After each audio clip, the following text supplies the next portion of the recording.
Hi friends, it's Mrs. Baumann. I hope you're all doing well. Today I'm going to read Giraffes Can't Dance, and that's by Giles, Andreae, and Guy Parker Reese. Gerald was a tall giraffe whose neck was long and slim, but his knees were awfully crooked and his legs were rather thin. He was very good at standing still and munching shoots off trees. But when he tried to run around, he buckled at the knees.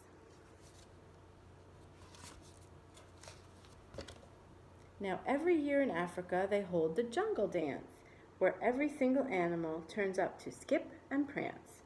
And this year, when the day arrived, poor Gerald was so sad because when it came to dancing, he was really very bad.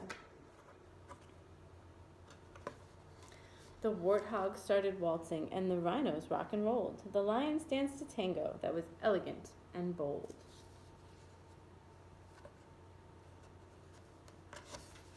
The chimps all did a cha-cha with a very Latin feel. 8 baboons then teamed up for a splendid Scottish reel. Gerald swallowed bravely as he walked toward the floor, but the lions saw him coming, and they soon began to roar. "Hey, look at clumsy Gerald," the animals all sneered. "Giraffes can't dance, you silly fool. Oh, Gerald, you're so weird."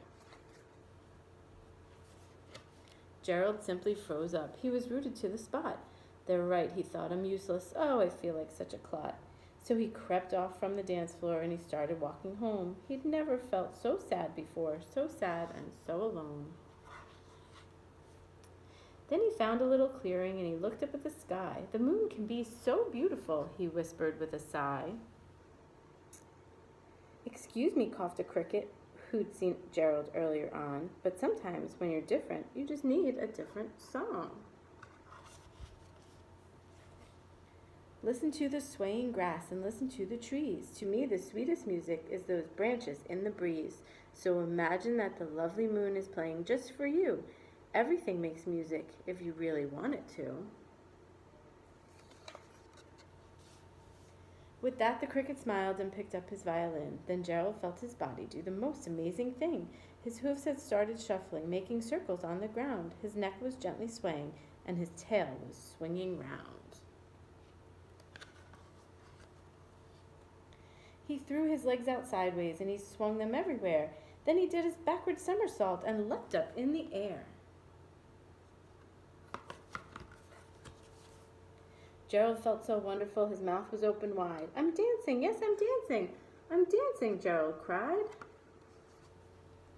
Then one by one each animal who'd been there at the dance arrived while Gerald boogied on and watched him quite entranced. They shouted, "It's a miracle. We must be in a dream. Gerald's the best dancer that we've ever seen."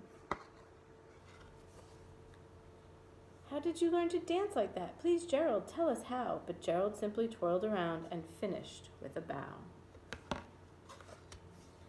Then he raised his head and looked up at the moon and stars above. "We all can dance," he said, "when we find music that we love."